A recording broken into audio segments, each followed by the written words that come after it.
Can we see Facebook password in PC, laptop, or computer?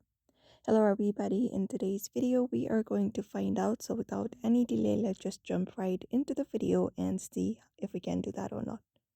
So for that, you can head over to facebook.com in your browser or directly open up the app.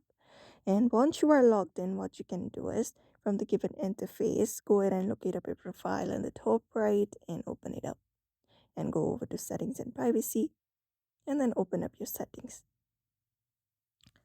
So once your settings opens up, what you can do is head over to Account Center and open up Password and Security.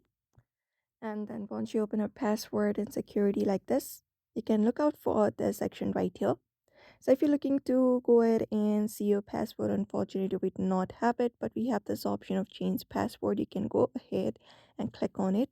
And once you click on it, you can select up your Facebook account and it lets us to change our current password by entering up our current password and entering up our new password again. So if you're trying to view your password, unfortunately we cannot do it. The only way we can go ahead and look out for our Facebook password is if you have saved your password. So once you have changed your password and if you don't remember, you can click on forget. You can look out for this key icon in your browser at the top. And when you go ahead and look out for that, when you go ahead and click on it, it usually shows up your password if you have saved up your password. For example, mine I have saved. So you can follow this process. So that is it for now. I hope this video was helpful. Give it a thumbs up and subscribe for more tips and tutorials, and we will see you on the next video.